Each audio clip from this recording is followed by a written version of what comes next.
hope we can hear each other.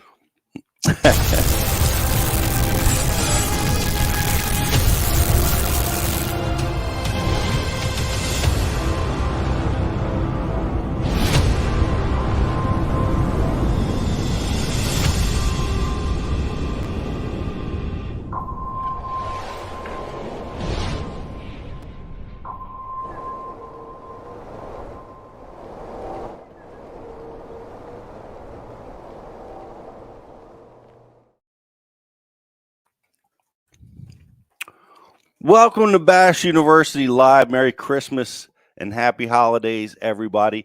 Glad you're hanging out with us. We're going to have fun today. I've asked Jocelyn to go into the back room and get all the stuff from various sponsors. We're going to be giving it away today. We've got TH Marine products. We've got Cortland Line. I saw some Rapala t-shirts, all kinds of goodies. Hummingbird, Minn Kota hats. Yes, we're giving all that stuff away today, guys. So glad you're hanging out with us. We're going to be counting them down. Our top 10 seminars from Bash University this year is what we do this every year. And it's always surprising to me what are the most viewed, Rich. But this year's list is a killer. And I'm glad we're going through it, because if you haven't watched any of these yet, you need to go back and do it. But it's a great list. Yeah, it really is. And one of the cool things that we see over the years for Bash U is, we see the guys that just stay steady as far as the most views. Your Gerald Swindles, your Ikes, your Hackneys. But then you get these new guys that start popping into the list with us that we knew have been great instructors and are mega champions. But you get some new, fresh names like the Keith Combs is popping in there. Mm-hmm. The young guys like Jay Shakur making the top 10 list. It's going to be exciting. I can't wait to go through the top 10 seminars from 2023. Merry Christmas with that hat. You're looking good. Oh, Rich. yeah. I actually forgot I was wearing it. So well, I hope you guys are ready for the holidays. I'm almost ready to start my Christmas shopping. Not quite yet. We're getting close. Got a few more days. Got a few more days. That is just terrible. That's just terrible. I have like all my Christmas shopping done in October. Wow. Jeez. I love it. Well, you know what's exciting for me this year is now Jake's at school.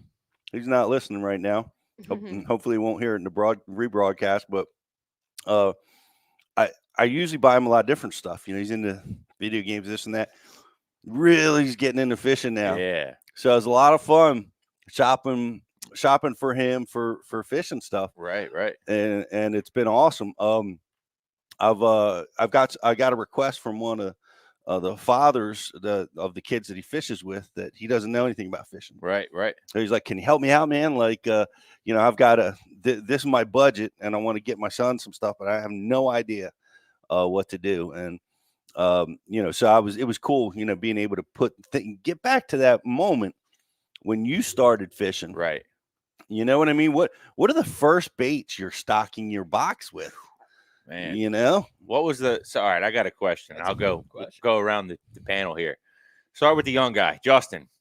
When you were at pond hopping or whatever, going to little small lakes, and all you had was a bicycle or you were walking, what was like the must-have baits in your pocket? What was like the go-to? Sweet beavers. Okay. That's advanced for a first bait. So, I was fortunate enough I really didn't start bass fishing till I was probably like 10. And I was fortunate enough to be out in a boat, right? So when I first started, I learned how to flip grass, pick apart grass on the flats. And so Sweet Beaver was my go-to when I was younger. And obviously a jig. Sweet Beaver and a jig, man. I could get a lot done with those two. Wow. What a way to start. Yeah. Like, now we know why you can't put the jig down ever. Yeah, you guys get it now? I didn't start that way when I ordered for this young man. You guys can all guess the first bait that's got to go in the box. Senko. Gotta be. Right. A beginner, new kid to the sport. It's got to be a stick bait. Yeah. And what were some of the others? Like because I wanted to, be comprehensive. A spinner bait, you need to have one of those. Mhm. A chatterbait, I think, was a key one. Need to have a crankbait, and I picked the DT6. Yeah. It's a great all around. You can fish it from the bank and fish it from a boat. Now I also got Topwater. Happen to know that they love throwing those whopper ploppers. Right. I was just right. Him gonna and say Jake. that Whopper Plopper. Yes. I just like the name. Well, yep. So those were some of the beginning baits he's I ordered for this young man. So he's going to get all that under the tree. But I had fun shopping for Jake too. Jake's a little bit more advanced, so trying to find some stuff that's really cool that we want to try. And don't tell anybody, but I got them cubes. The cubes. Oh, the hairy I cubes. got The got candy the thing. catfish killers. Yeah. yeah. Fish killers. Wow. I got the hairy Uh-oh. cube. Epic Yeah. Eric. Epic Eric said he started with a jelly worm, a beetle. sting, Yes. a hula popper, and a grub. Talking early 70s, brother. That's what he's Brother. That's awesome. I think Justin added in that, brother. I like that. The hula popper was such a big deal. It was every tackle store because that's all you could get baits at when him and I were young, which was back in the 1700s. The tackle stores, like that's where you get your tackle, and the hula popper was on the shelf. The other one that was on the shelf, and this was what I caught my very first bass on, was the Rapala floating minnow. So many people say that, Yeah. and I'm like, I thought that was my story, Yeah. But so many people have caught their first bass with that, and that was a big deal. And it was available. You'd see it everywhere at the mom and pops, the Kmarts. Yeah. If you guys remember what that store is. That floating minnow, that was definitely that was hard to carry in the pocket if you didn't have a tackle box. Yeah. So my pond baits or my walking around riding the bike bait, it was actually it was purple Berkeley power worms. They're not technically purple, the red shad color. Yeah. Mhm. Berkeley power worms with the spinny thing, a split shot. You turn it around, you get your four different sizes of split shot. The split shot dispenser. And you put the offset worm hooks right in the power bait pack, put it in your pocket. You can go weightless, fish it on top. You can put weight on it and drag it. You can swim it through the water. But yeah, it was a red shad Berkeley power worm. Speaking about putting like treble hooks and exposed hooks in your pocket, I can't tell you how many times in like middle school I'd be sitting in class and I'd have like a slider head stuck in my sweatpants that didn't make it through, I forgot about it. It happened to me so many times. Went through the wash. Yeah, went through the wash. I got a slider head and old Rapala jerkbait in my pocket, and I didn't realize till I'd be at school. Good stuff, man. That's how many of you have had a slider head stuck in your pocket? Yep. The best one was the wash. When my mom would be doing the wash, and she would reach into my pocket and find a jelly worm. Yeah. And you could hear the scream echoing throughout the house. Yeah. Thinks it's a snake. Yeah. Like, what the heck is in this pocket? Some of our subscribers are chiming in with us here. Cajun Rob says that his was a man's jelly worm and a snagless Sally. Shout out to a snagless Sally, by the way. That's an old school bait there. And that's perfect for Cajun. Yeah. Be throwing down that part Seriously. of the country. We got Howie Range. It was a MEP spinner. Coach is saying that it was a cream green worm. And Cajun Rob said that he also caught his first 5-pound bass on a Rebel jointed minnow. And that's when he was hooked. I really feel 5-pounder will get you. different. Sweet beaver being my That's cool. like what you get to when you're in the tournament game, man. That's That's not a beginner bait. Like you learned flipping and pitching, and you set the hook, flipping a beeve one time, and you're like, I don't want to do anything else. Yep. Right. Well, that's funny. Well, it's the holidays, guys, and I've got my 4 recipients. Santa Pete is giving away some gifts right now. And they're coming away to the first 4 guys that have been on the IM board that we use. Cajun Rob, Howie, Coach, and Epic Eric. Oh, let's go. We're giving all of you guys something. What do we? Can you repeat that again? I have it right down there. Coach Cajun, And Howie. Merry Christmas, Epic. guys. Happy holidays. We got it. Jocelyn's picking your gifts. Yeah. Do you want a secret? You want to tell them what they're getting, or Let's see. It'll be a surprise. It'll be a surprise. It'll be a surprise. It's going to be something awesome. something In the good. Spirit of Christmas. Yes, thank you. Surprise. Now I'm giving you guys these gifts. Now, what I vividly remember the absolute best fishing gift I ever received. I mean, it changed my whole world, changed my life. Must have been What that- was yours? Must What have- was yours? I'm going to tell you what mine was right now. I want to know yours. I was gonna say, it must have been the plaque I got you last year. That was very nice. The Pete's All Wet plaque with the Spotify song. I think I might be able to guess yours, and I think mine might be the same. Whoa. Uh-oh. Do you want to guess? Is it a trolling motor? No.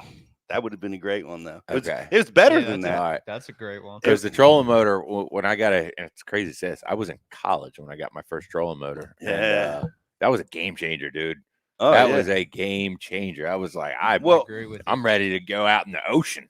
Like, Well, was that gifted to you? it was gifted to me. Was it a birthday? It was kind of like Christmas? I had bought a little like 10 or 8-foot John boat, and like I was just using it, paddling around, and my dad surprised me. Actually, my dad, like one of his friends gave him like an old trolling motor that he found in his garage, and then my dad surprised me with it, and I threw it on this little John boat and had a small little car battery to it and all, but that was a game changer. That was the deal. That's awesome. I know. I got my trolling motor the same kind of way, and it was a 17-pound thrust. Yeah. Minn Yep. Kota. It was Exactly. awesome. It gave me, I was able to borrow boats, that was great. But my absolute best gift ever came out of the blue. We had a split level house where I grew up in Maryland, right on the banks of the Potomac. We never fished the Potomac, oddly enough, rarely. But me and my brother were upstairs, and you come downstairs, a split level where our living room was, and just out of the blue, the dad says, "Boys, come on down here." I'm thinking, "Oh man, what did my brother do now? Like we're gonna get clobbered for something, And we kind of ignored him. We were busy doing whatever we were doing. He said, so we started coming down. Like, what's going on? It was odd for him to act like that. And we come down the stairs, and laid up on our sofa were 2 Zebco combos. Nice. Right. I gotta imagine it. I was less than 11 years old. I probably was 7, maybe 6, probably 7, somewhere around there. And if you guys, some of you guys might remember this. I don't know if they still sell them this way, but it was like a cardboard like packaging with cellophane, and it had a fiberglass 2-piece rod with a Zebco spinning reel in it, and there was 2, because we had been spin casters. Dad had taken us. I had been fishing since I was 4, and we all loved it, and our gear was very rudimentary, and Dad was giving us the upgrade, right, with 2, and we walked down, and we were like, oh my God. Like, this is the greatest day. This is the greatest day ever. And I'll never forget. I'm ripping those things open, putting them together, spooling them up. Dad helping us spool them up. And, of course, we were going fishing the next day. Nice. So he wanted to go get us, a surprise. And best surprise ever, Dad. Thank you, by the way. He's 86 years old now. And we'll be celebrating Christmas with him, in just a couple days. So that was by far my best gift I ever got. And yours was a trolling motor, Riz? Yeah. I think that was the most impactful, like at a age that I think I can like truly remember it. Yeah. Because like I always I fished from like the time that I was little. You know what I mean? Like I can't remember having my first fishing rod because it was just. Right. It was either in my hand, whether it was my dad's or my grandpa's or whatever. Yeah. But like the trolling motor was like, that was a game changer. Cause like, not only at that time did it allow me to, go out and fish the lake that I was close to at school and like everything. But it also in the fall and the winter, it allowed me to go duck hunting at new different places. And like, I just felt like I was free to the world, you know. It was like throw the boat in the back of my truck and find a body of water and carry it in and go. How about you, Justin? What was the best fishing gift you ever received? Probably Epic Eric's River Rat spinnerbait. I mean, yeah. Seriously, probably. That was an important spinnerbait, by the way. That was epic. that was like to everybody in this room. Yeah, I mean, we all benefited from that spinnerbait. Yes, we did. I mean, probably a new trolling motor. When I had a little boat, I was gifted like an old trolling motor from somebody in Red Point, and I loved it. I was stoked about it. Right, it was a hand thrust one, but it was really old, and I had so many problems with it. Like I'd be out. I was only allowed to fish Cara Cove and North Bay. I wasn't allowed to go too far by myself in the bay. Yeah, North Bay. Rich is like, what are you talking about? That's south of Red Point. The cove to the left. He makes his own names up for these places. Yeah, it's guys. south of where we live, and you're calling it North Bay. We don't know what he's talking about. But keep going. Sorry. North Bay Duck Pond. Okay, so I was only allowed to fish those two coves on either side of Red Point. Mm-hmm. So I'd be out there and my trolling motor would always break down or something. So when I got a new trolling motor, I could explore, and that's how I learned tides, because I was only able to fish those two spots. So I'd have to sit there all day long, not get bites for 5 hours, and then the tide would change, and I would start to get bites. So, yeah, probably a trolling motor or my first ever bait caster, like an OG Shimano Castaic with like the flipping bail. That was my first bait caster.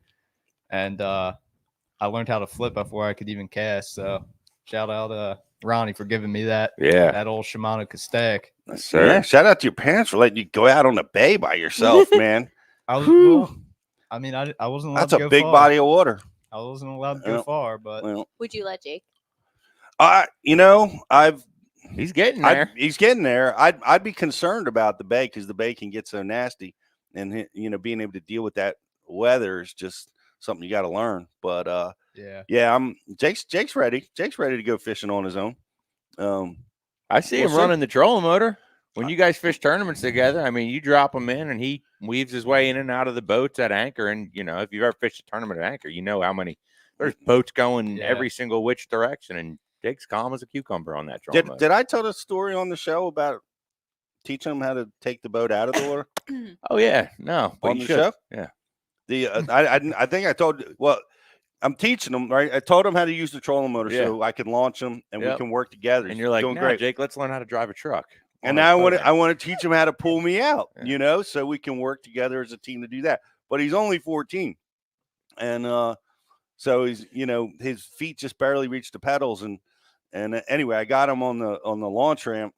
And I got the boat on the trailer, but I'm going to go into the cab of the truck because I want to talk him through pulling it out. And I'm teaching him how to use the brake and the gas, and you got to feather the gas, you got to hit that emergency brake, and then ease it out. You don't want to hit the throttle too hard, you'll leave the boat. And so he's taking his time, he's listening to me, taking his time, pulls the emergency brake, the truck starts backing down the launch ramp, and I'm like, give it some gas, gas. So I find myself now hollering at him. And so he does what I ask, and he hits that gas, he lights those tires up, and rips out of the ramp. And I'm like, stop. And I'm like, all right, let's see if the boat's still there. And it's not. We left the boat in the harbor. It's drifting across the harbor, and we learned an important lesson. Hey, at least it did. At least it didn't slide down the ramp. At least it ended up in the water. At least it ended up in the water. So anyway, having fun teaching them how to do all this stuff. Have you got? Has Jake taken his boater's certificate course yet? No. Is he able to at 14? Yeah, I think so. Yeah, I took mine when I was super young, and I remember it being the death of me. But why? Yeah, Why was it the death of you? Because is a written test? No, it was online, but I just you know, I'm not a great test taker, Okay. brother. Well, I have my boating license. Rich is Do you really? Mm-hmm. Yeah. I do. I mean, Rich, I took him when I was like probably 11 years old. Dude. Wow, I didn't So- realize you could get it that young. Yeah. Wow. yeah, I gotta look at that because he's probably supposed to have that before he's operating the trolling motor by himself. You know. Byrne just said that he's stoked. His son just got his boater's certificate. Yeah, that's why I brought that up. pretty awesome. And Dave Galt is watching with us. He's recovering from a major neck surgery. He's hoping to get better by tournament season. We hope you get better too, man. Man, I hope so. I hope so. You got a little winter time here to recover, so use it wisely. You got to get out on the water. Byrne said you can be 13 years old in New Jersey Okay. to get your license. And shout out to Chad Thomas. We said, what was your favorite Christmas gift? And he said a Bash U membership. Yes. Oh, yeah. And it is. Got to be. It is. And if you're watching, go get a Bash U membership for yourself or someone else that, once that loves bass fishing. It's going to be the thing that they really want, they'll really use, especially if you're unsure about what to get. This is a tool that's going to help them become a better angler. So, And if you get a gift card, you could just print it out. So it's a last minute. it's a great last minute gift card gift. It really is. And we have the gift box with your subscription right now, which is awesome. It's all holiday pricing going on right now. Plus you get the lure pack, which is about a $60 mystery lure pack with all this great stuff from Bash U. You like surprises? Yeah, I do too. Me I do too. too. that's I'm just saying, it's like it's a mystery lure pack. I love that. I don't want to get surprised by A copperhead at your feet, or, walking through the woods. Yeah, or a giant travel invoice you weren't expecting. yeah. Oh. You know, Or like I don't like a squirrel I don't- eating your seats. I don't like those. Yeah. Or a squirrel in your seats, but I like I like getting I do like getting mystery tackle box Yeah. and Wait, what happened with squirrels? Squirrel ate through They ate Pete's his boat- seats. This was boat years ago. seats. Oh. that was a nice surprise. Brand new Bass Cat in the driveway. Brand new. I mean, I don't That think was brand new. I had an hour on the motor and a squirrel decides to go in there and chew up my seats to make his springtime man. bed or nest or something. I would He was cry. burying his nuts. Oh, Man. So I went squirrel hunting for a few months after that until we eliminated the problem. But anyway, guys, go get yourself subscribed, like and share the feed. We're still going to give you guys a cool prize for that. And we're going to be giving stuff away all day. It's going to be a fun show. We're talking about the content that really changed fishing. It changed a lot of people's fishing. Everybody learned a lot from this stuff. And it's as fishing evolves, the innovation of the speakers that are at Bash U is intense. Listening to it every single time I listen to the different speakers, there's moments and sections where I didn't think about it that way. I need to incorporate that into my fishing. That's something that I didn't consider. And I've been doing this for 30 years. So if you if you want to advance your fishing, it's just amazing. And we're going to go through the top 10 most impactful seminars for Bash U. We're going to take a quick commercial break. We're going to be giving away stuff the whole show. So hang in there with us. Let us know what you're thinking. And we're going to take a quick break. We'll be right back after this.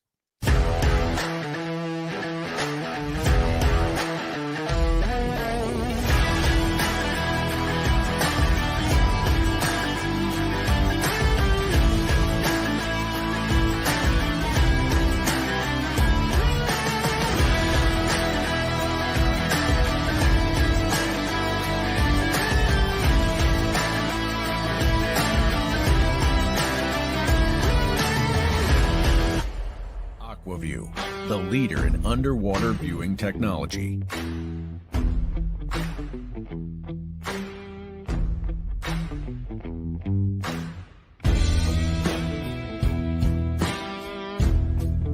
Find what you are looking for. Catch more fish have more fun. Aquaview. Seeing is believing. Why do you love catching fishing rods? I'm truly losing less fish.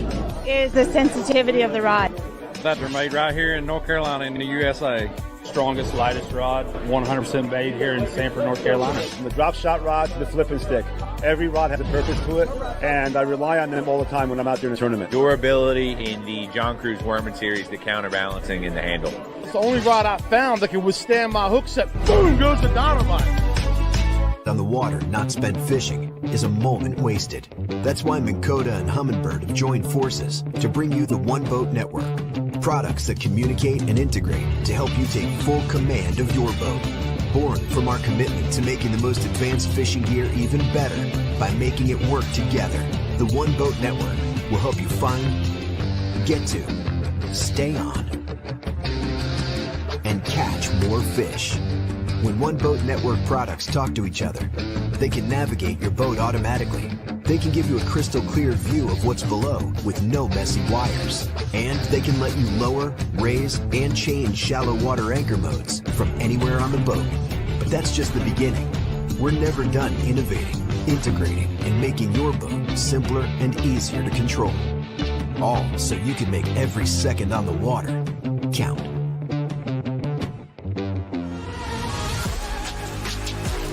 Cortland Line Master Braid, America's premium super braided fishing line.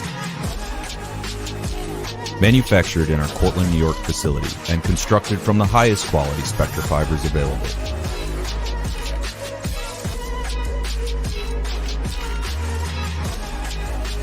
Cortland Line Company, made in America since 1915.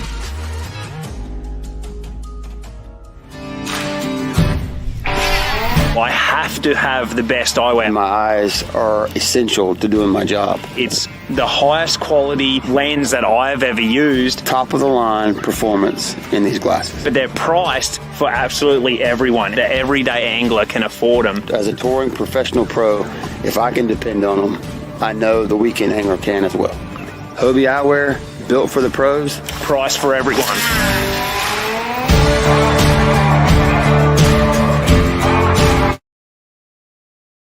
We're back. Nobody's headset is on. Welcome back. All right.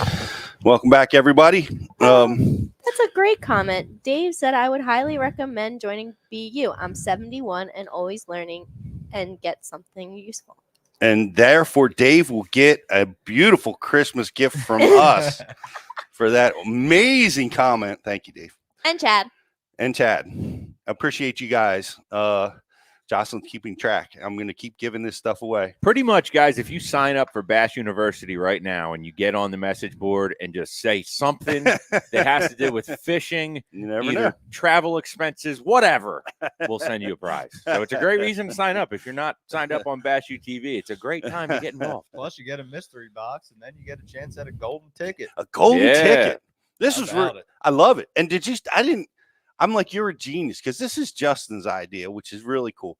You guys seen Willy Wonka, Chocolate Factory. Oh, yeah. Amazing movie. Get the golden ticket. You get the tour. You get to go through that whole thing. So, yes, one lucky person is going to get a $250 gift pack. And we're giving away one to our subscribers as well. So we're hooking you guys up too. And there's a new movie out. Yeah, there's a new Willy Wonka. There's a new movie out. Wonka Is there? movie. Yeah, Yep. it's called Wonka. I'm like, Okay. what? I didn't even know that either, but hey, if it's meant to be, it's meant to be. It's meant to be. Yeah, It's meant to I'm be. not a Willy Wonka fan. They freak me out. I'm Those not little either. I am orange 100% things, with you. the When I was a Oompa kid, Loompas, I man. hated that movie. They freak me out. It was scary. Yes. Those orange men with green hair, just little guys running around. I don't know if it's the OG one, but like when Sounds like the Philadelphia. kid like turns blue and then the it Yeah. all changes. Violet. Yeah, Violet turns I- violet. Yeah, I don't. And the one kid Wasn't a had to fan. eat too Yes. much, or Yeah, The other movie that blew freaked up. me out was Wizard of Oz. Those monkeys, man. I was scared of the Mo- Goonies for a long time. The Goonies? Oh, man. Boy. We digress. Man. not so scary at Bash University. Helpful, and Yes. I'm excited about this list because if you like I said, you haven't watched this stuff, go back. This is the time. This is great. Off season is the time to get after it. Rich said to say something in the message board. Nick Mayberry wrote something. Rich Hunt said something about fishing. All right. Both I getting see stuff. him. You're both getting stuff. Say Well, one nice you thing. could have about been a little Riz more in the creative. chat board. All right. I'm giving it away, guys. Let's kick it off, Rich. You and Justin and Jason, who is our Wizard of Oz, the behind the curtain guy. Jason here. He have assembled this incredible list. It's based on viewership on bashu.tv, as well as its impact on social with our teaser clips. So without any further ado, who's number 10? Oh, we're going to start from number 10. So I like our that. number 10 is Mr. Jay Shakur. And for those of you that don't know, Jay is going into his 3rd year on the Bassmaster Elite Series. He's a Rookie of the Year on the Elite Series and is also an Elite Series champion, being the first one to break 100 pounds of all smallmouth. He did that in 2022 on the St. Lawrence River. And the seminar that comes in at number 10 is the complete guide to drop shot bass fishing from Jay Shakur. Let's roll it out. Fishing for smallmouth with a drop shot, I do not let the bait sit very long, maybe 10 seconds at max once it hits the bottom. When it hits the bottom and I see a fish follow it down to the bottom, I hold it there for a second.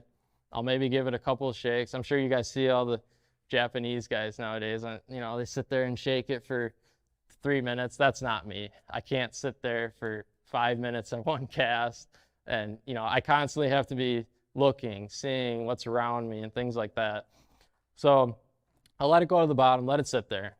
Okay, you let it sit there for max 10 seconds. What I'll do, instead of reeling it into the boat right away and making another cast, I'll reel it in as fast as I can, like 15 yards. And then I'll open up my bail again. You're basically what that's doing is you're doing another cast. If you think about it, if you're going to cast in the same, say you're going to cast in the same direction, right at this camera I'm looking at. So you cast in that same direction. Okay, you're going to reel your bait in to make another cast, but you're just going to come up short. You're going to come up short of where you just landed, so you are making another cast. What I'm doing is basically just reeling my drop shot in, opening my bail instantly, and I can make 3, 4, 5 casts in one cast, if that makes sense. Awesome. Hey, he's such a hammer. He is a hammer. He's a killer, and he's so relaxed. And this is calm, cool, and collected, man. Under all situations. And I'm guilty of not drop shotting enough. So I love to pay attention to all the drop shot seminars from the greats, and he's quickly becoming one of the greats. But what a neat concept that that fall is such a powerful trigger at all times. So he's getting 2 or 3 falls per cast. Yeah, it really is. And especially with the advent and the increasing nature of forward facing sonar that we're seeing in bass fishing. I mean, so many times, especially fishing for smallmouth, that we're seeing now is you'll be over 40 feet of water, but the smallmouth are only 20 feet down. They're suspended. They're on bait. They're roaming. They're pelagic. And when that drop shot falls, a lot of times those smallmouth will actually come up and catch your bait. So what he's doing with that is he's giving himself 4 or 5 of the highest opportunity action presentations out of that drop shot to get a bite and not having to burn it all the way back in, make the same cast again. If he's seeing multiple fish on his forward facing sonar, he's getting a crack at every single one of them. If they follow, reel it up, drop it back down. Yes. Yeah, that's really clutch stuff. There's so much content there. If you're like me, struggling with this technique, and I think I'm rare that way. I think most people get good at the drop shot first. And for me, it continues to be a technique that I have to constantly work on. But love Jay. Jay's going to be back with us again this year. He is. And is he in Shreveport? Jay is going to be in Anderson, South Carolina with us. He's got 2 really awesome topics. His first topic is he's diving in on the shake bait approach, the shake bait world. That is the Damiki rig. That's the Cindy rig. It's the whatever you want to call it. It is the forward facing sonar keep it in their face until you make them bite it approach. And so Jay's going to be diving in on that. He really had a lot of success last year on that technique, especially at Lake Champlain, put on an absolute clinic with that Smeltonator jig head. And so he's going to dive in on that. And then his second topic is how to break down new water. This is a guy from Wisconsin that spends a ton of time on the road pre-practicing. In fact, as soon as he gets done our seminars in Anderson, South Carolina, he's flying home, getting in his truck, and he's driving down to Texas to pre-practice. So his second seminar is going to be how to break down new bodies of water. I can't wait to hear it. I can't wait either. You're going to want to definitely pay attention to this guy because he's going to keep winning. But speaking of practicing, we got Ben Milliken is going to be with us this year.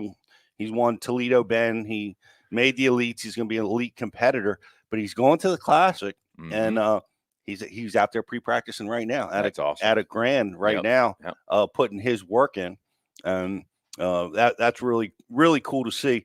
I expect he's kind of from that area. I don't know how much experience he has at Grand, but that part of the country, we shall see. But the boys are putting their work in. Sure. I hope the rest of the elite guys are ready for this new crop coming in. They're going to be killers. So, and by the way, what was your favorite seminar? Let us know what seminar you watched that you learned something or incorporated something from Bash University this year to go out and do well.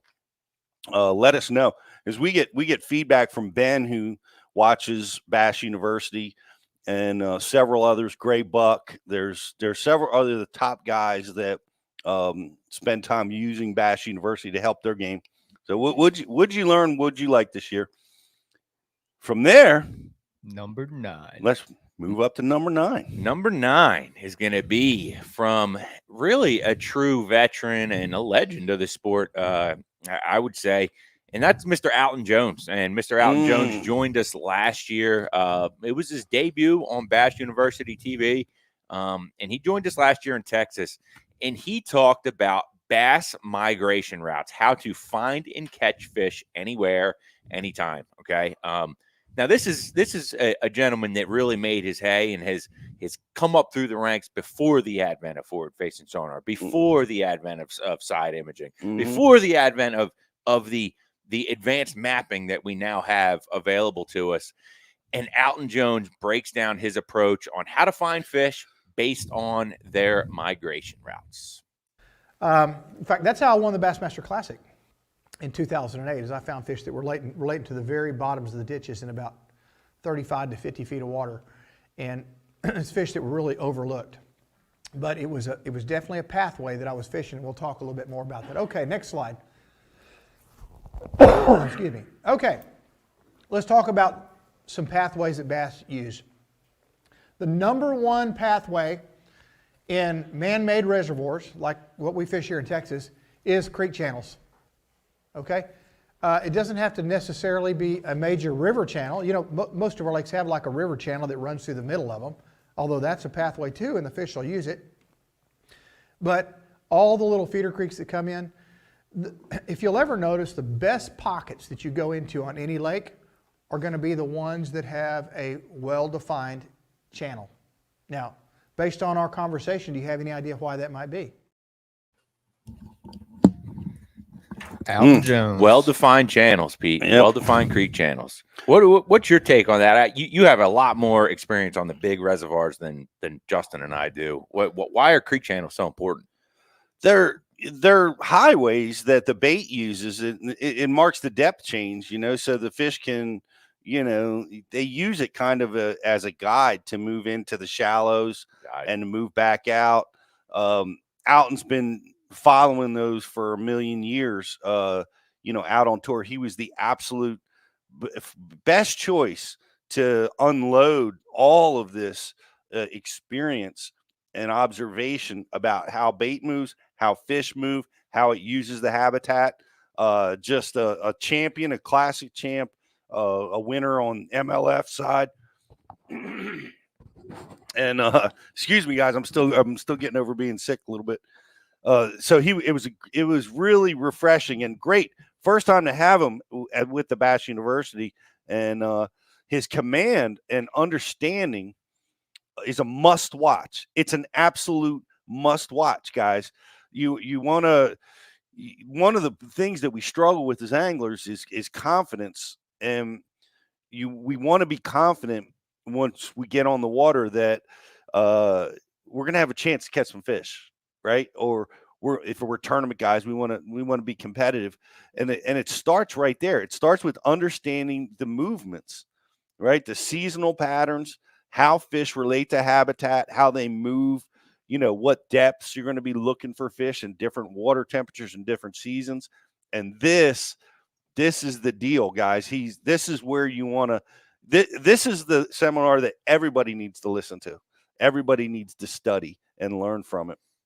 And thrilled. He was with us at Athens, Texas this year. We've got Alton Jr. with us at Texas this year, who he trained and now has become a champion in his own right. And I look forward to having him with us. Had a great trainer from his dad. He sure did. He sure did. But that was must watch, guys. I'm giving all you guys homework. I hope you know that. And I'm looking at the IM board, and there's a couple things that I saw. And Howie talks about the PMA or his favorites, which are great. And he B-Lat and Swindle, of course. And if you haven't seen it yet, Howie, you've got to go to the Stephen Browning seminar. What's the title on that seminar? Purpose-driven angler. Purpose-driven angler. That's the title on that. But really, the concept is how to be the best angler that you can be, from the mental approach to the preparation approach. And Stephen just does a great job, really sharing with how you got to be thinking if you want to be successful in the sport of bass fishing. So that's definitely a must. And it is a PMA style approach. His approach is that way. If you've ever watched him fishing, I mean, the chips are down and Steven's head's in the game. He's still doing positive self-talk. Yep. He's still gonna dig himself out of the hole, make it into that cut. It's awesome to watch him compete.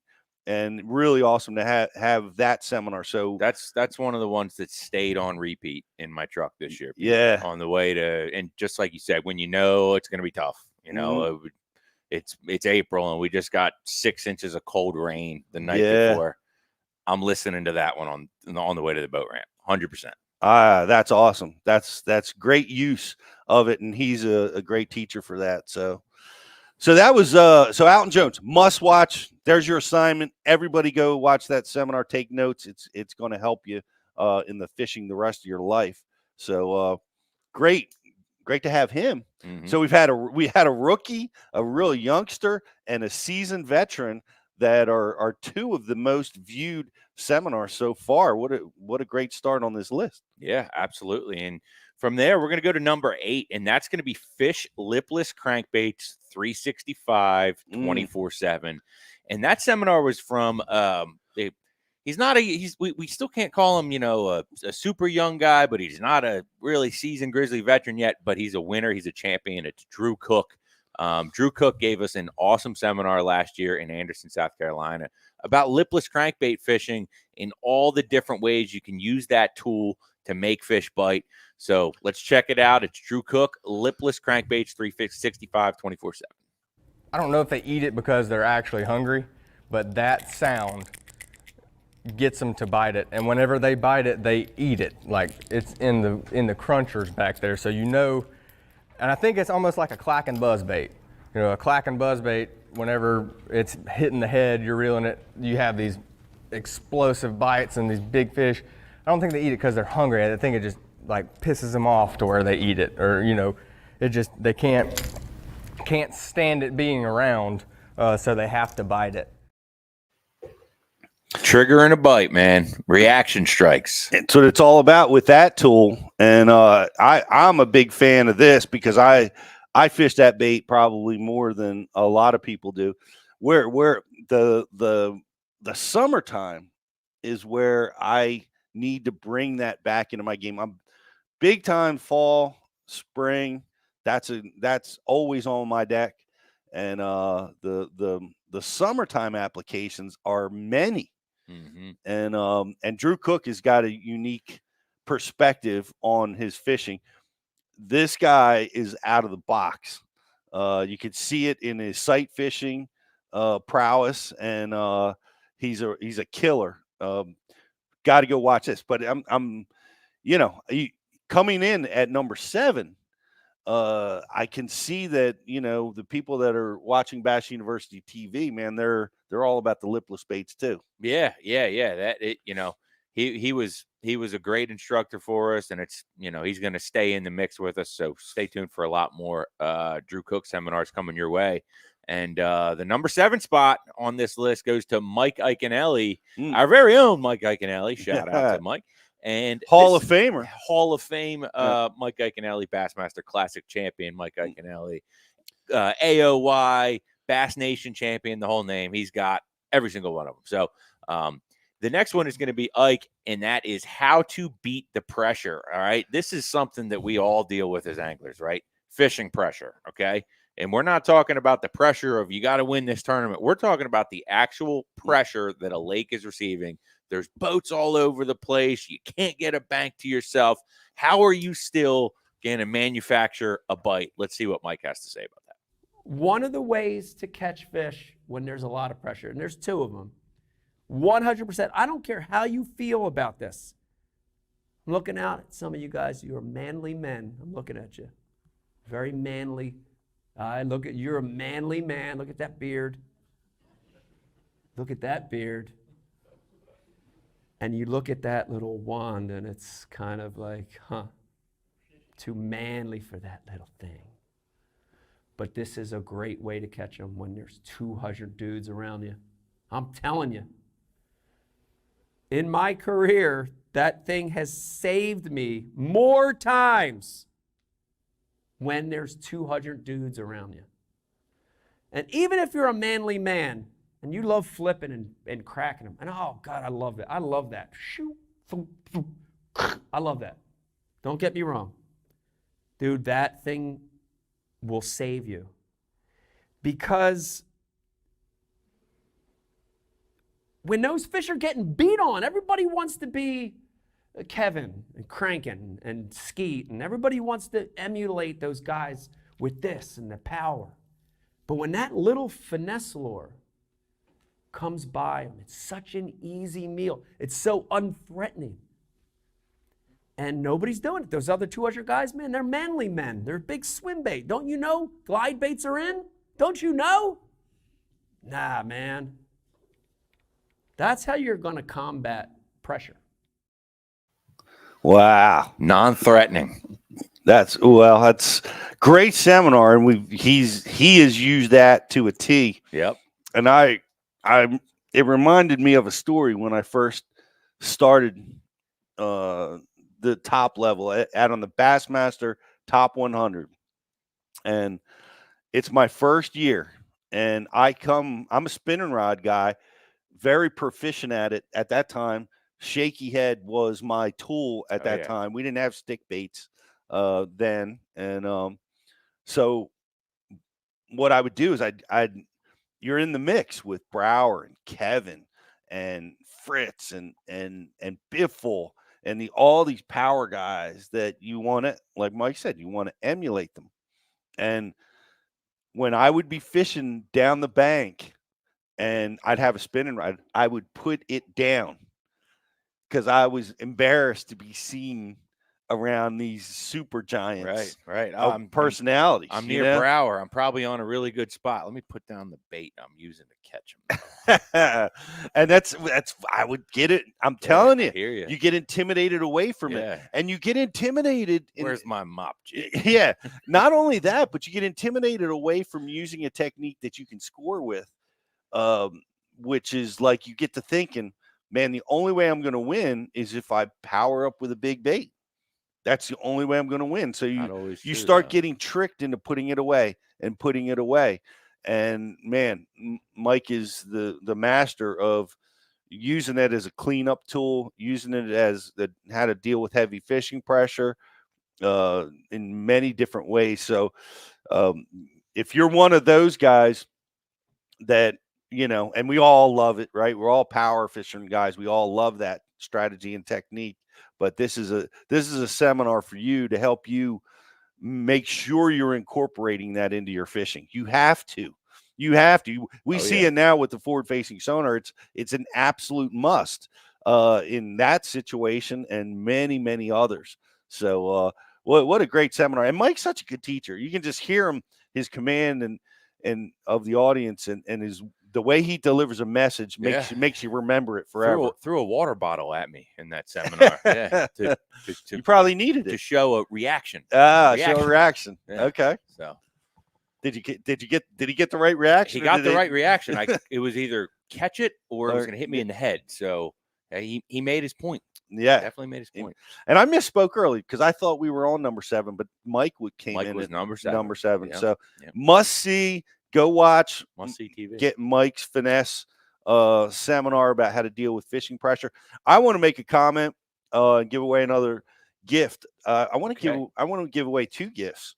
This is maybe so. Mark Edwards and Chad Thomas.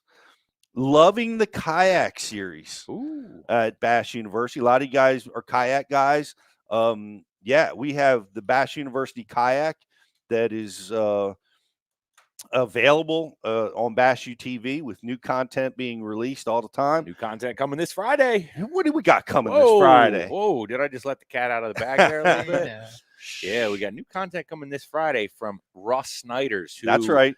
is an ultra champion in the kayak world. Yeah. And this Friday we're gonna be releasing Russ Snyder's forward-facing sonar strategies out of a kayak. This is not just a bass boat thing. Forward-facing sonar is here. It's real. It's here to stay. And guess what?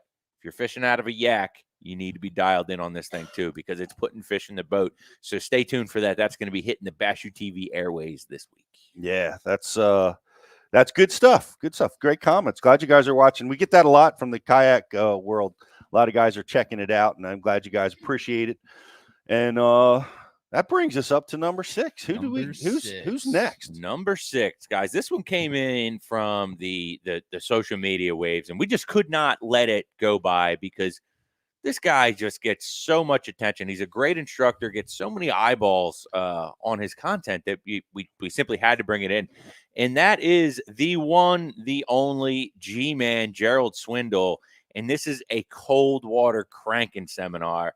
And if this is the clip, I think it is, he makes a really great analogy on how your baits need to act because of how bait fish act when the water gets cold. Let's check this thing out. When the water temperature is 48 to 49, you're not throwing square lip crankbaits. You're not looking for something down there going, blah. You're looking for a menace going, I'm cold. Dear God, I'm cold. I'm just going to swim up this rock and just sit here.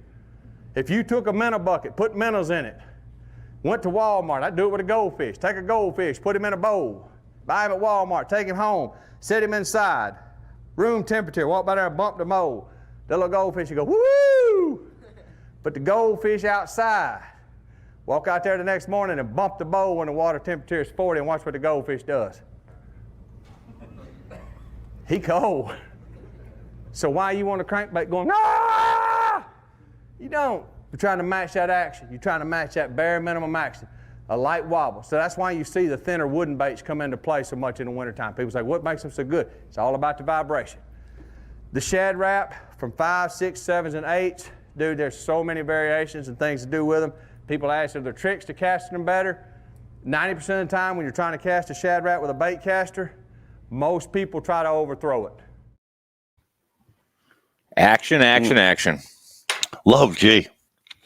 It's a great analogy, though. It is. It makes him a great teacher. Yeah. Like people laugh and they're having a good time, and they don't even realize the knowledge that just got dropped on them. Yeah. No, that's straight up just old school, paying attention to how fish act and how bait fish act in certain situations. And that makes the point there itself. You know, if he put that bucket outside and it was 100 degrees, that fish is going to act way different than if it was 40. So, and they react differently to different tools and different times. And a great seminar from Gerald, and thrilled to have him back with us in class down at Gadsden, Alabama. Yes, he is going to be in Gadsden, Alabama, right in his backyard. So, guys, if you're in the Gadsden, Alabama area, February 3rd and 4th, come check us out. We will be there. Get the class, guys. It's going to be a great class this year. So we look forward to seeing him. And what did he come in? Number 6? Came in at number 6. Who's number 5? Number 5 will always love you. The versatility of a chatterbait, a guide for every bass angler. Guys, the chatterbait is such an amazing tool for catching bass, right? If you don't have any in your tackle box, you need to get them. You're missing the boat, okay? Mr. Chatterbait himself is Stephen Browning. There might not be, or there probably is not, as he would claim himself, another person who has logged as many hours with him as him throwing the chatterbait. But it's not just one chatterbait. There's a lot more in the category. Let's see them. Somewhere between 5 and 6 fish, my fish that goes towards the heavy hitters has came off of a chatterbait. More than likely, it probably came off the jackhammer because that's just the one that I keep in my hands most of the time. But today I want to talk a little bit about the jackhammer because everybody knows about the jackhammer. But the key is there are some other baits in this category that I use, and I use a lot, and I'm hoping that I can teach you guys a little bit something about those that you can carry on to the next level. We're going to go to the slide right here, and these are what I call the stars of the show, without a doubt. You got the jackhammer, which is on the left-hand side there. Number 2 is a bait that we call the Mini Max. The Mini Max is just a little smaller, compact version of it. Number 3, I think number 3 should be the Big Blade. The Big Blade is one of those baits that I'll talk about a little bit later on that this time of the year is like a star, without a doubt. The Stealth Blade. The Stealth Blade probably gets the least amount of exposure from the entire family. But I'm going to tell you guys, it does play, and it plays a big role in my fishing, especially on heavily pressured lakes. This time of year when you need to slow down, something that it's just a non-aggressive bait, but you still get that chatterbait action. And then the little willow vibe down here on the bottom, without a doubt, if you don't have one tied on in the fall time of the year, in the winter time of the year, you're missing out. You're missing out in a big, big way. Alton and I had a big conversation about it. I probably shouldn't have let the cat out of the box, but I figured he was going to be around here listening anyway, so I'll just spill my beans, so to speak. But those are the players. Those are the ones that I promise you, I have these 3 rods. They will be on my deck every day that I go fishing. Wow. The Mini Max I've incorporated. Like me and Jake started running that around the lakes and ponds that we fish when we're fishing from the bank, and I love that it fishes big for such a little finesse bait.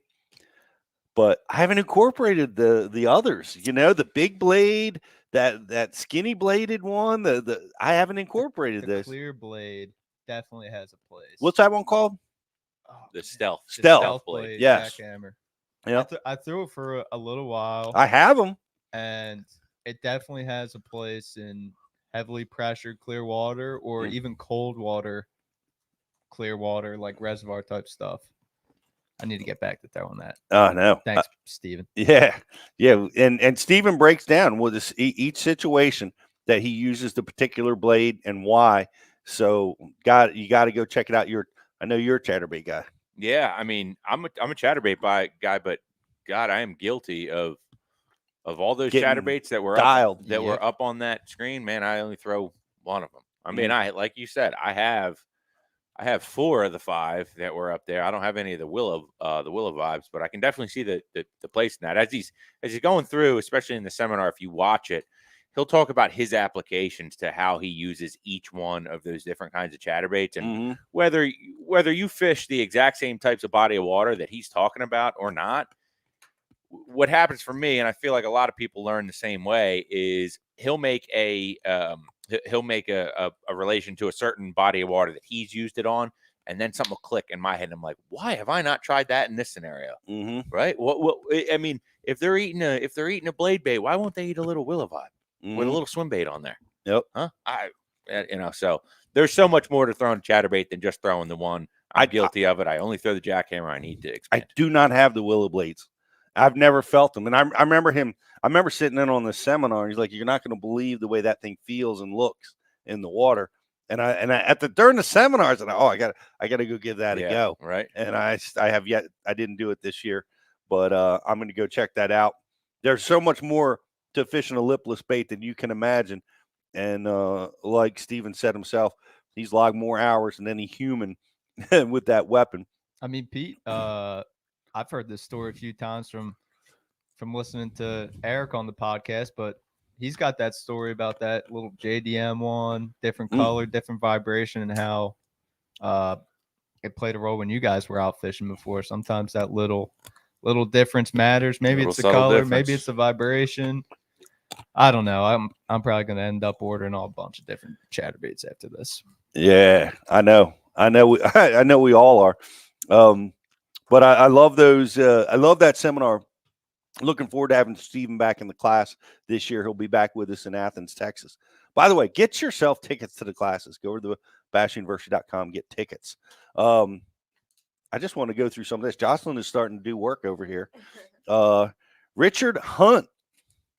You got the new prop nut eliminator from TH Marine. I thought it was going to be a surprise. Well, it's a out of the surprise. bag. It's a surprise now. Coach Prince, you're getting an eliminator too. And this whoever's getting this is a man after my own heart because I needed a little help in this area. But Nick Mayberry is getting the G-Force handle. And we called the Dean handle. If you didn't send me your address yet, that's why you haven't been given a prize. That's right. Send Jocelyn your address. Email it, right? Yes. Dean's office at thebassuniversity.com. Yep. And we will hook you up. We got a lot more stuff over there. We're giving it all away today for our holiday event. Great seminar, Stephen Browning. Can't wait to see you in a couple months or a month, really. Who's next? Next up, we got Mr. Scott Canterbury. And Mr. Scott Canterbury, his seminar was bass fishing around the spawn, right? There's a lot of phases to the spawn. That can be the bass spawn. That can be the bluegill spawn. That can be the shad spawn. And he has a really interesting thought on why each one of those phases of the spawn occur and what their purposes are, right? He understands why each phase of the spawn is going on and which animal or which fish benefits from it the most. Guys, this is a Bassmaster Angler of the Year. This is an FLW champion coming off of another great year on the Elite Series. Had a top 25 in the AOY points this year. He's going to be back in the Classic. Almost won the Classic last year after he was in the classroom with us. I'm taking some credit for that, Scott. We pushed you into that great Classic spot. But anyway, this is bass fishing around the spawn with Scott Canterbury. I would say that the shad spawn, the bluegill spawn, is Mother Nature's way of sort of helping a bass out. You know, the spawn is a real tough time of year for a bass. They're up there, a male will stay a week to 10 days sometimes on a bed and they don't eat much at all. So it's a stressful time of year for them. It's a lot of work. And then you got a lot of people catching them that time of year. Shad spawn comes around. It's an easy meal for them. And we're going to target them with,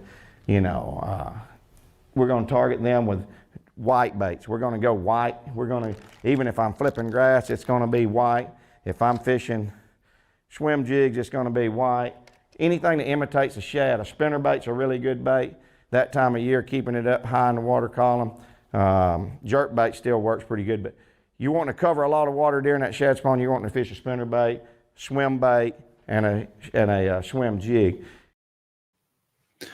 That's a wonderful observation. Mother Nature's way of helping the bass out, giving them easy feeding opportunities once the spawn is over. Right. Coming from the mind of an amazing angler. Great stuff. The shad spawn is something that I continue to study. It's such a big deal, especially as you get down into the world of the threadfin. Right. And a little bit just south of where we're at, you got the threadfin, the herring spawn, and then you have the gizzard shad, which is operates a little differently. Right. You know? The importance of the shad spawn. I mean, how many tournaments a year do we see where the shad spawn, it may not be an all-day program, it may not be an all-day thing, but if it's going on, the guys that get on that shad spawn and they get on the right group of fish that's on that shad spawn, you got it. Look out. I mean, they are gonna fill their live wells up with bigs, and they're gonna do it in the first hour of the tournament because they are on that shad spawn. Check this out. This year at the Open on Bugs Island, we had a big rain event come in, and it was real muddy water where we were taking off from. The lower lake was clear. I'm telling you this because it surprised me.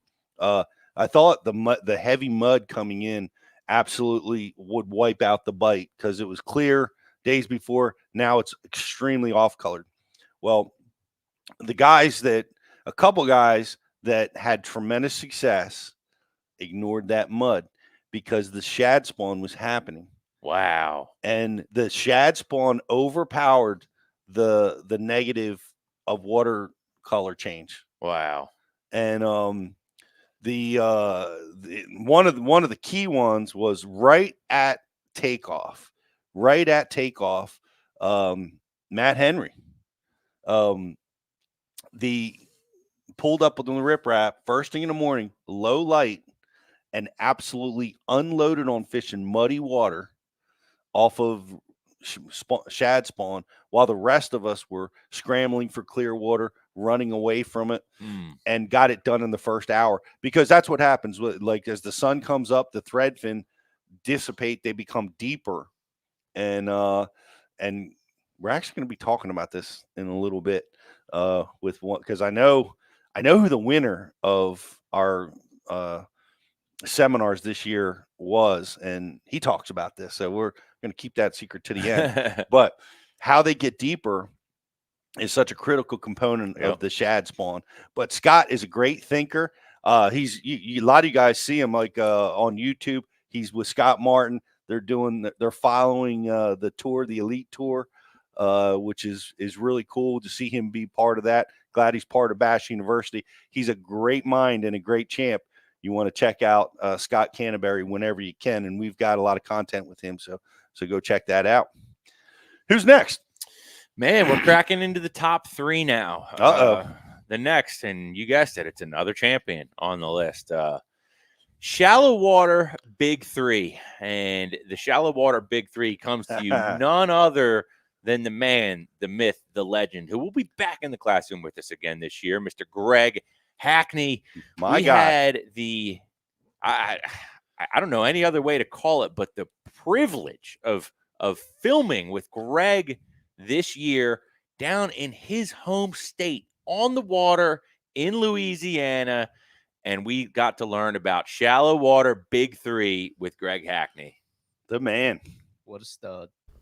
That's just always stuff that needs a little extra time, you know what I mean? Because it just has a tendency to isolate those fish. They like stuff that's different too, you know what I mean? Like everything looks exactly the same, even though the bottom is the same. Like it's flat as a pancake out here. So you're always looking for something different. That's the biggest complaint I hear about guys who go to Florida the first time or go to Okeechobee. They're like, it all looks the same, but it doesn't, you know?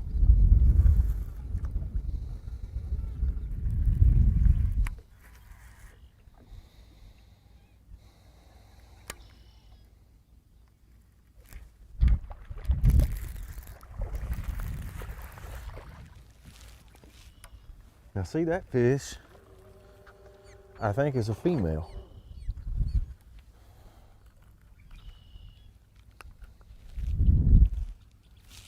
Looks healthy, but let's make sure she doesn't have a big old tail sticking out of her mouth. Yeah. It's like watching an artist at work. It really is. Our first fish catch on the top 10.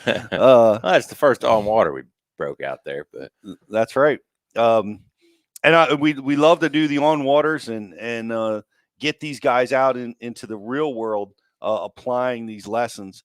The classroom lessons are phenomenal, and I love to have the combination of both. It's great to be able to work with Greg and the folks from Lou's out there at the event this year.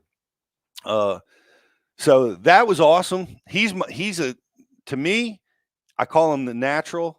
Like he is just a tremendous thinker. The way he thinks about fishing is unique, and I love to listen to him. And if you listen intently to Greg Hackney, you're gonna learn things. You're gonna see things a little bit differently and get yourself to a different level, because not only is he fantastic at being able to do it himself, but he's a really, really good teacher. Yeah, he really is. And the thing with Greg is he just has such a complete understanding of wildlife, of fish, and why certain things work. And with that being said, he has the ability to keep things so simple inside of his wheelhouse, because he has supreme confidence that he understands what these fish should be doing. So the shallow water big three for him, it was a frog for his top water choice of bait, and that was because he can do a lot of different things with it. He can work it slow, he can work it fast, he can weight it, he can keep it light. There's so many different things you can do to a frog to make it act differently. His next choice was a swim jig. Swim jig, same reason.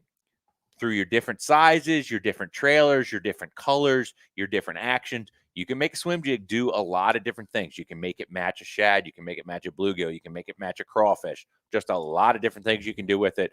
And then, of course, Greg being Greg, there's got to be a pitching and flipping bait in there. He's got to have that flipping and pitching bait. Yes. And if you watch this seminar, you will just see how fluent Greg is with what he's doing, and it allows him to think about what's going on, because there's no questioning him.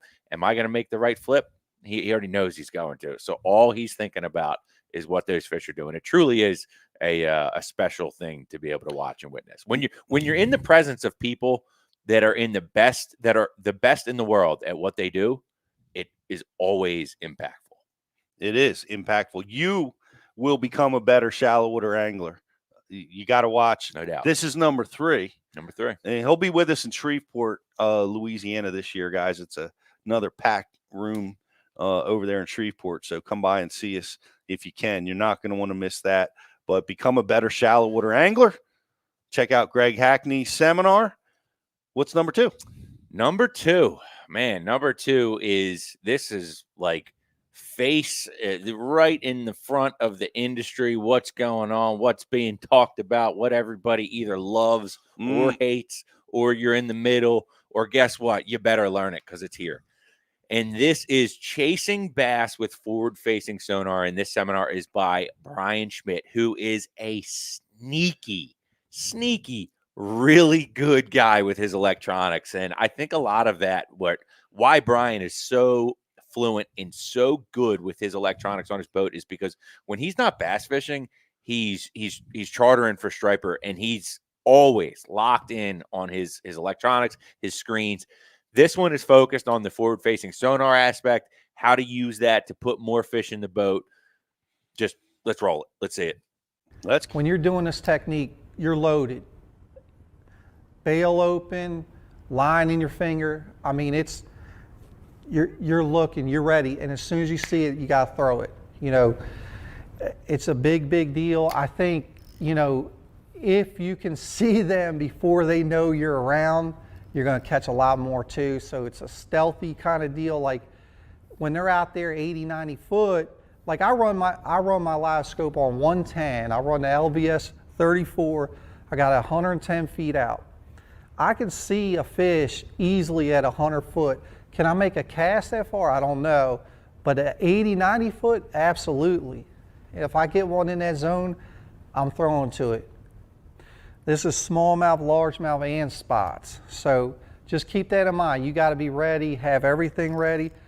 A lot of times too, if you're dealing with smallmouth, multiple rods ready. So this rod's in my hand. I have another one sitting right here with everything done, open, and so I could grab it as quick as I could and throw it back in. Smallmouth are famous for fighting hard, tearing your tackle up, tangling tackle. You get fortunate sometimes, and you'll notice this with live scope. You caught one, you only saw one on your live scope, Well, once you start reeling him in, there's a couple more with them, and they'll come sit right under the boat. But by the time you get that first one in, everything's tangled, you lost your bait, another rod ready to go. Little deal there. And it's interesting, right? We just saw this. Yeah. We saw this because we took this on-water seminar, which was so popular by everybody that watched it, and we went on the water with Brian just a few weeks ago. It's in the editing suite right now being worked on. It's going to be released soon, where we actually get to see him implement these techniques. And I hear a lot of stuff, people talking, it's just one bait. It's eliminating versatility. And watch Brian work it and other guys work this technique. You'll realize it's nothing could be further from the truth. He's got a multiple rods rigged, just like he said, and ready to go. Ready to go. You got to change quick. That is I think the big takeaway from that. I mean, there's so much more in the whole seminar, but from that clip, that is the takeaway, is that they're ready. Your drop shot weight isn't through an eyelet. It's not your drop shot weight's down there on the clip. No, that sucker is hanging from the rod tip. We saw it when we were in the boat with him. It is hanging from the rod tip, and those rods are strategically placed so that if he needs to reach down and grab one, there's no question of where it's going to be. It's my left heel. Boom. Got it. Make the cast to the fish. It's all about efficiency. And this guy's one of the best in the world at doing it. So that's key. Being able to grab the right rod for the job. Yep. If you're firing the drop shot and you get a negative response or no response, boom, he's going right over to the shake technique. Right. And no response, following the fish. Where is it going to? Where, trying to predict where it might be, grabbing a power bait or another tool and getting over there. Jerk bait.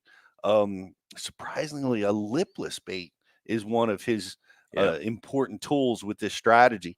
But he's a sneaky good.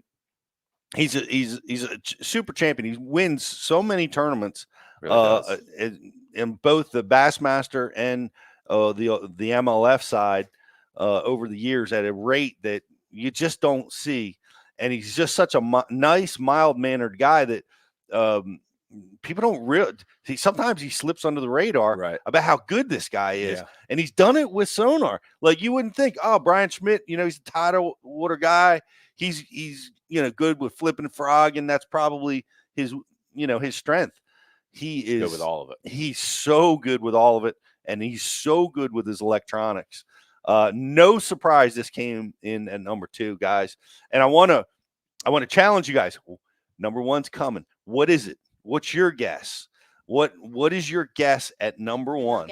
While we're giving some people a chance to guess there, I gotta throw a little a tidbit or whatever. I don't know. With Greg, we used to have Greg's little corner of like his secret tips or whatever. So we were talking about rod placement on the deck of your boat and rod selection and knowing to reach down and grab the right rod. Sneaky little thing that you can do if you're running all the same kind of rod and you have basically the same kind of reels, it's hard to look down sometimes and realize, okay, I need to grab the chatterbait with the gold blade right now, or I need to grab the chatterbait with the silver blade, or the one with the painted black blade. They make painter's tape. Okay, it's painter's tape. It doesn't gum up your rods, but they make painter's tape in multiple different colors. They make it in red, they make it in blue, they make it in yellow, they make it in white.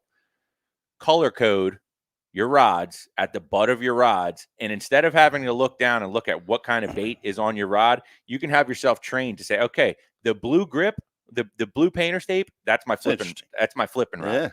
Yeah. The silver painter's tape, that is my flipping rod with a 1/2 ounce weight rather than a 1/4. Or the yellow, that's my chatterbait. The white, that's my chatterbait with the silver blade. There's things you can do. That's just something I've done over the last few years. It's worked for me. You guys might like it. Try it out. That's awesome. I've seen guys do different things like that. Shaw Grigsby actually showed a deal where he, in his rod locker, he has different colors for the different rods. Like, maybe crankbait rods are red and, drop shots are black or whatever. But that color code, that's pretty interesting. Because everybody see, some people see things and you relate colors to something. It's something that's worked for me. So guys can try it out. Might work for you. I have to figure out how to grab a rod without hanging every single other rod on the deck of my boat at the same exact time. It's impossible. I've seen people do it. They just reach down and grab the one they want. And for me, I need Justin in the boat to help me every time, even when we're filming. I'm like, this one's tangled with 5 rods. Help, please. What do you got, Jocelyn?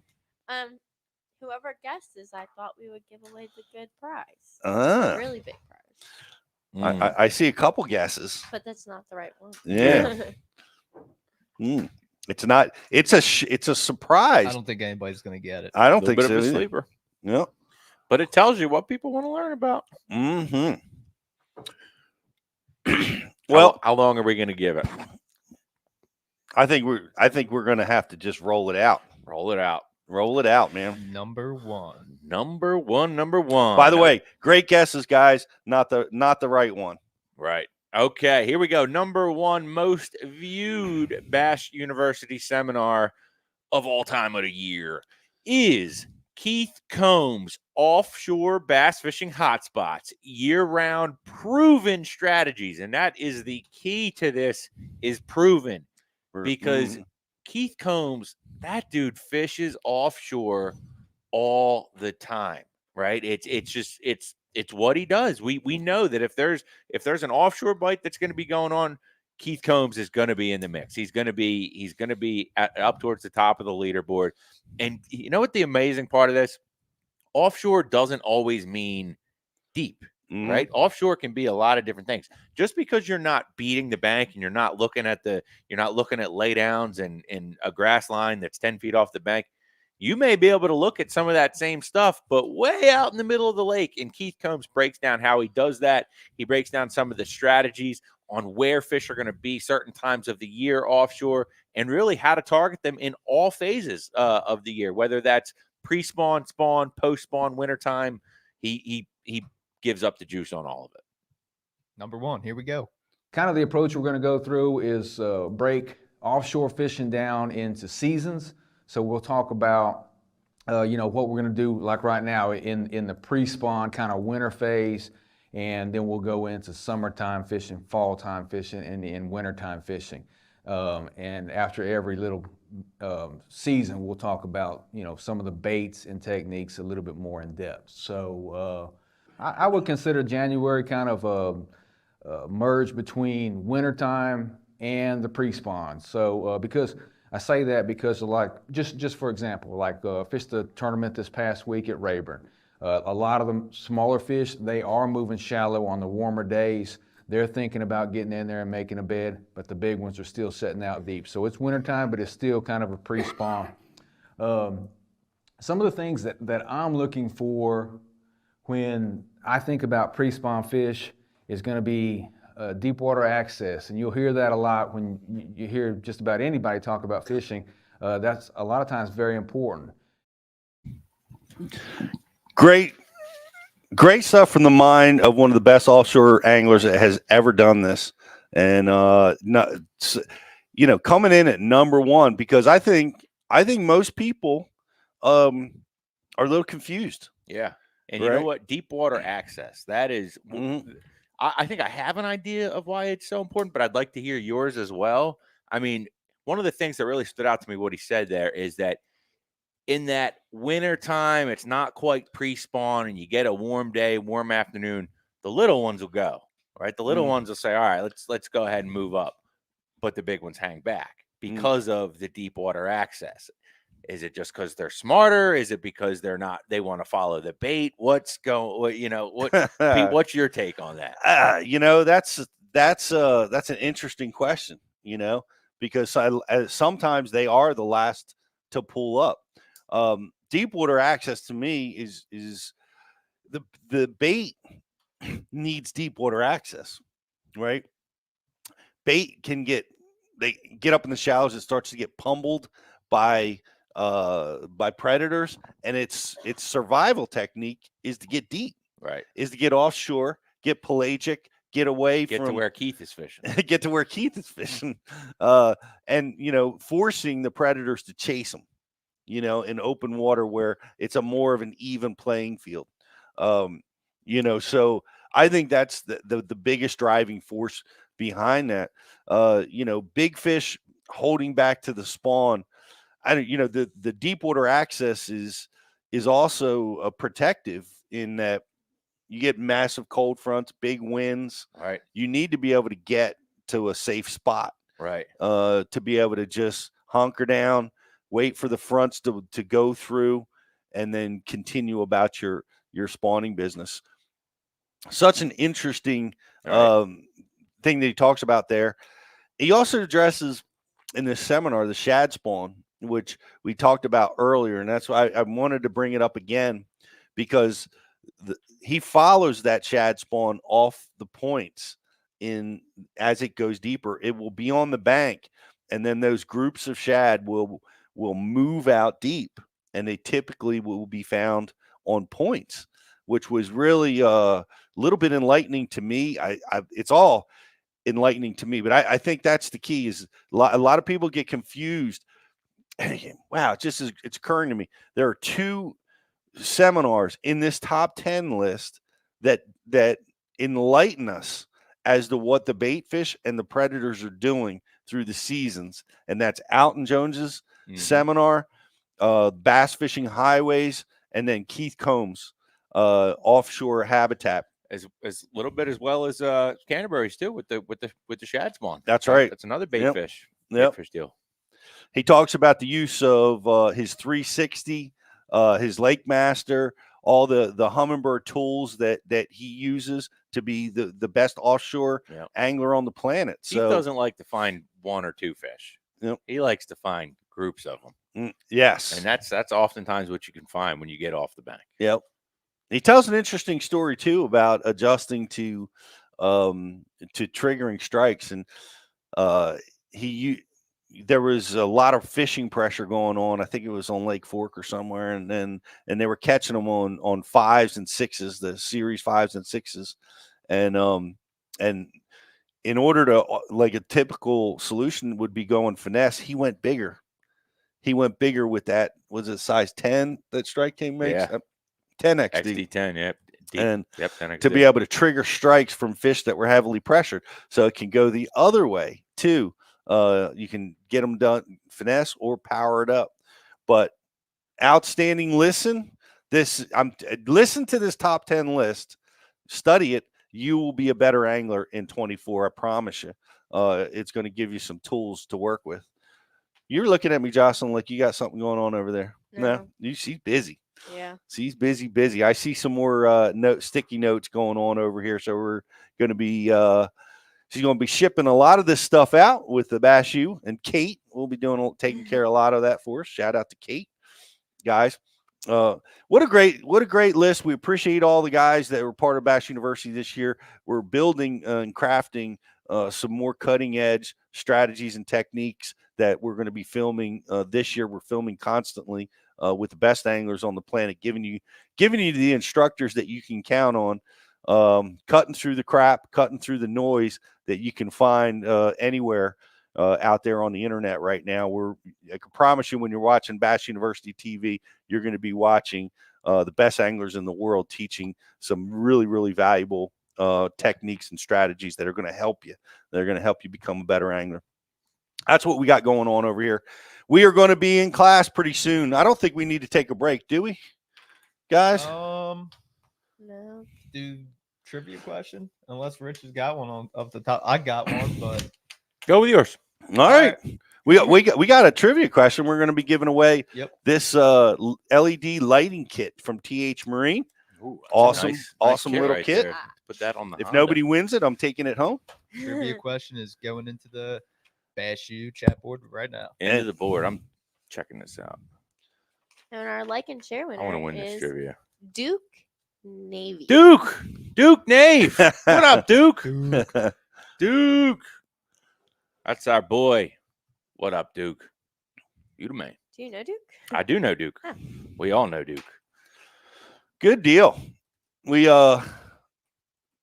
we also had one of our. Well, Justin's busy working over there, but I can't believe he's I'm still ready. fishing tournaments over here this Hey, if time. I of can year. get on the water, I'm getting on the water. Yeah, Brother. you were doing some forward-facing sonar work and Yep. working with messed some around on the blade bag. baits. Yeah. It was a grind for us, for everybody. A little dirt, but that water clarity really messed them up. It seemed like from talking to everybody, but Not going to be any better this week. nah, it's another 3 inches of rain. Oh, Man, we got crushed on the bay, Pete. Like Yeah. my road on Monday morning was like a river. That it's crazy. Lake X out the window here was over the banks. I'm like, we need to get out there and flip bushes. Seriously. Even in the winter. Yeah. You know? That's a good trivia question. Jason Christie says, if the water is in the bushes, please go flip bushes. Yes. Always go flip the bushes. Okay, the trivia question is in the chat. It's got to be all in one message, guys. Yeah, all Don't in one send order. Chuck, 1, 2, 3. Yeah, 4. do it all in one One message. And if you can just list the name of anglers, if nobody can get the anglers and the seminar, we're just going with the anglers. Tough one. You better been listening. Better. I don't know. Better write your notes. Did we give Chuck Fish a gift yet? Because I like that answer. If we didn't, you're getting something, Chuck. I think you did. Yep. List them all in one message. But yeah, going back to the fishing. Yeah, it was tough, but the bites we got were good ones, and you know how it is with those blade baits. You two know. Sometimes they're just barely nipping at it, and you can lose them. But yeah, it was pretty cool. Awesome. Pretty fun day, man. Can't complain ever being on the water with the bass broker. Shout out Harry Nurk. Howie wants a Rapple hat. Howie, which hat? The white one or the blue Wow. and gray one? Getting it how he gets to choose. I like it. I like it a lot. Why do we have a subscriber that we can feature? We're going to the sub of the week, and this is my buddy Kutztown University bass fishing president Kyle Livinghouse, rocking the Bass U kayak hat with a nice smallmouth. Wow. BU kayak hat. Okay. Yeah, got the BU kayak hat on. Where did you catch that? He's a Heck kayak yeah. guy. That's St. Lawrence River. Nice. Yep. So shout out Kyle, you the man, brother. We are looking forward to this year. We're going to be back at the St. Lawrence River.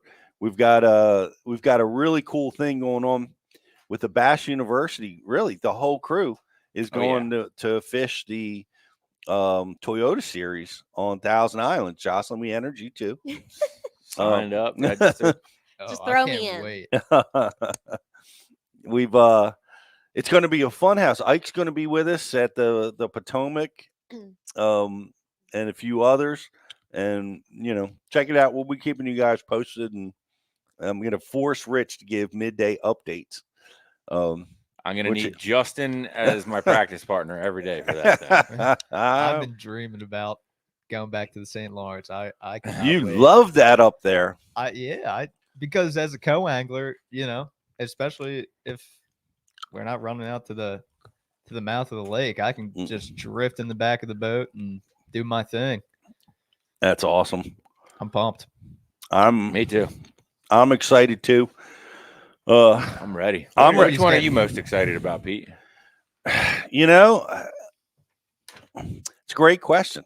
I love them all. The Potomac is amazing. Thousand Islands is one of my favorite places. Lake Champlain is my favorite lake. I look forward to them all. But you know what? I'm really I'm looking forward to fishing out of Messina because I don't have any time on that piece of water. In the Messina area, from Messina really down to where the river opens up. I just have so little time on that water. So I look forward to exploring it. Trying to dig out those big river smallies. Yeah. That live up there. They're definitely there, especially when you get into the late. We're going to be in there, September, or is it August? August. End of August. We're getting close to it, Yeah, I mean, they're in our there. BFL, guys were catching big sacks out of the river. So yeah, I'm most excited for the practice of Lake Champlain. Yeah.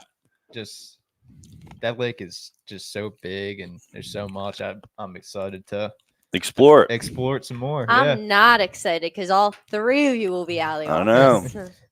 I know. We got to work that out. Gonna We, Jason and I. we didn't account for that, you know. I'll be on standby. We got to figure that out. Jocelyn, we're gonna. All right, Jocelyn, take care of everything. That doesn't seem fair. All right, so nobody's getting the trivia question. I'm which surprised is by very disappointing. Nope. Yeah, I'm not. Names. I'm not. What's going on in the Bass Cat? Yeah. See you guys. Hey, thanks for watching, guys. Appreciate you guys hanging out. Appreciate you being part of Bash U. We are going to be off next week as our offices are closed, and we're going to be circling back in the beginning of January. Want to wish everybody watching a very Merry Christmas, Happy Holidays, a Happy New Year, safe, wonderful time with your families, and look forward to seeing all the cool gifts that you guys get for the holidays. So hopefully you get a chance to fish if it's warm enough to fish where you're fishing. That's awesome. And if not, spend some time with Bash U, get yourself to study up, become a better angler, and hopefully we'll see you in the classroom at one of our events this year. So are we good? Yeah. Uh-oh. Yeah, hold on. Well, all right. Happy holidays. I saw something going on. Happy I didn't know what was holidays. going on. Happy New Year's.